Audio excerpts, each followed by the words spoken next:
Hey, I'm AJ, and this is Power Publishing.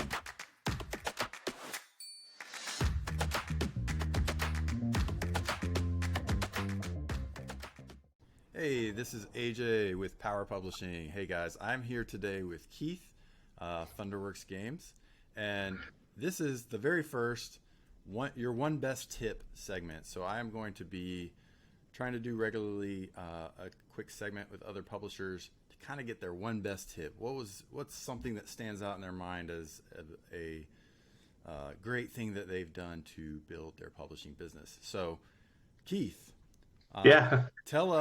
give us your one best tip or something that stands out in your mind as, wow, this was a pivotal thing that I did, or this is a big moment in my publishing journey.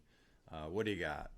Yeah. So I was thinking about this question, and I was for me it may seem obvious, but you got to make sure that you're starting with a great game, right? So like there's been everybody has their own games, and then they think they're right, but like there's a lot of at least the beginning of the publishing process that you have to have a game to publish, and for a lot of first-time publishers, that turns out to be one of their own designs, for you and for me. Mm-hmm. But as I got further into publishing, I definitely started thinking about like how much time these things take to make, and how much money that we're putting into them, and how much effort. And if you don't have like a game that you think is is worth making, right? You do think there's a place for it in the market. Who you think is going to like this thing, why it's innovative, why it's interesting for people. Because if you are just making a game because you think it could be successful, and it's not something that you're like truly passionate about, you're going to be working on this thing for 2, 3, 4+ years. And like if this isn't a game that you can stand behind through all the manufacturing, all the art direction, all the development, all the logistics, all the sales, building sell sheets, telling the world about this great thing, and running demos at conventions for years, then you need to really consider like the product. You have a clear vision of the product that you're trying to create, and that you're passionate about it, and you just can't wait to get this thing out in the world, and you just know people are going to love it. So it's kind of thinking about like not having a solid plan, and really believing in what you're trying to accomplish. For what was the thing that is important. The highlight for me is just the just being able to think down the road, thinking about like, I've got this cool thing, I want to do this interesting thing, and then you have to think about, okay, every time an idea comes to me, I always go through this process, like it just automatically internally, like, okay, that's work. How much work is that going to be? And is the work of doing that thing worth not doing a bunch of other things? And is it financially the best path for me to be moving forward, so that I can continue to do these things for years down the road? Yeah, no, that's a big one. So, what are some things that you kind of look for, or key in on that, like what kind of feedback lets you feel like, hey, I'm on the right track with this game, or this game is, because it's what we're all striving for, right? Is to make hit games, and Right. um, but there's no way to know until the game is in the market, right? Like you can have some Right. indications, you can have uh, some things that make you feel like, okay, like I think we got something special. But like, what are some Sure. things you've noticed, like for your Right. hits, versus maybe some of your games that weren't hits? Like, can, Like you said, you never really know. So some of that just comes from being a gamer first, a publisher second. Like I know what kind of games that me and my friends like, and that what I've seen other. I pay attention to the market to see what things are currently popular, but you also can't follow trends, because the timeline of these products are so long. So mhm. if I say, "Ooh, I don't know whatever the hot Roll thing and is," writes are popular now. right, I should make a roll and write, and then a right. year So then, passes by the time your game is out, and exactly, that ship is sailed. Yeah, exactly. totally. So, I mean, I think following trends is not something you should put a lot of stock into. You should make the games that you think should be made. And there's definitely, you can't predict the future.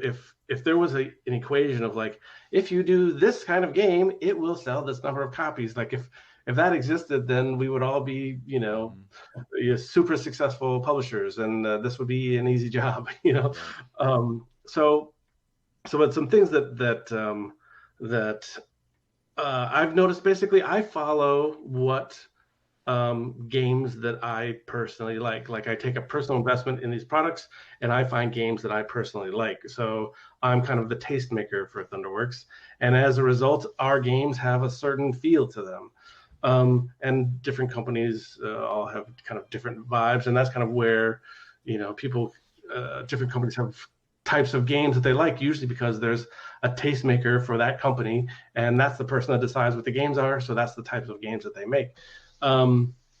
So some of the things that have helped me along the way is, I have my gaming group. I have people that I trust. I have other designers and other publishers that I think I value their opinion, and I play games with them, and it's all about listening, right? So you're always listening to what people say. It's not always you're not listening word for word, but you're like, oh, this is an interesting comment that this person made, or just kind of paying attention to like people's body language after playing a game. I remember a quote from David X. Vaccarino, the designer of Dominion, and he made comments when he was first working on Dominion of like, this is the first game that I've ever designed that like people immediately wanted to play again right away. And it's like, okay, that's probably a pretty good indicator that like it might be worth, chasing this game.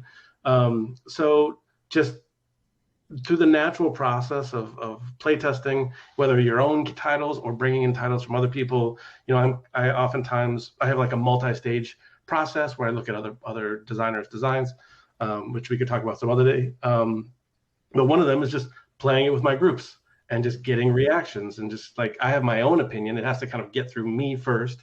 And then I just spend a lot of time just gathering people's opinions. And it's a time-consuming process, but you need to make sure that you take your time to make sure that you are publishing the best game for your company.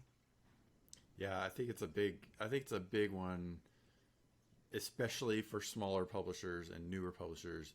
If you don't love your game, how are you going to expect someone else to? Like, you're gonna make the best game for games that are like the ones you love. Like, I love thematic games, right? Like, our best games are thematic games. I think that's not an accident. Right. And you guys, with Role Player, you just did something no one else had done, and that's a big part of this, right? Is you got to stand out. You can copy the trends, but if you don't stand out, it's just going to fall by the wayside. Like, and you guys, it's funny I mentioned rolling rights because Cartographers was one of the first flipping rights. Like, yes, I think Welcome to and Cartographers really were the big hits in the flip and write genre. Right. When everyone else, you guys kind of did that when early on it was like roll dice and roll and write, right? Like, right. And now, like, if someone came to me with a roll and write or flip and write game and I hadn't done Cartographers, I probably wouldn't want to do it, right? It's like, that's the scary thing about trends, is that they come in fast, and then they can, a lot of times they go away, So, but I do think innovation, like you mentioned, that I think that is important. I don't think every game has to be crazy innovative, but there's got to be some checkbox to get excited about. Like, there's got to be something about the presentation, the table presence, something mechanically that feels interesting, that's either somewhat unique or a significant twist away from what people have come to expect. But on the flip side of that is that you can't, if you've locked into your game, you've decided this thing is great, and you start moving forward, and then you're a year in, and then someone releases a game with the same name or a game with nearly identical mechanics, and that is that can cause a little bit of freak out, I think, and it's gonna happen. And like learning how to deal with that is like a separate thing, but that is I think an interesting topic. It's something that I run into, and I've seen a lot of other publishers kind of raise as a concern on online forums and stuff. But yeah, innovation is something that you're always looking for, but I don't think it's the end all be all of finding a Right. great game. I mean, I always say the idea is the easy part, and it's so true even in this industry. Like, I think you can, a way to separate yourself is execution, right? Like how you, not just the game, but how you put the game out and your everything around the game, your marketing, your customer service, your like that's where everything else comes into play, right? Because Right, once you have the good, great game, that's your chance.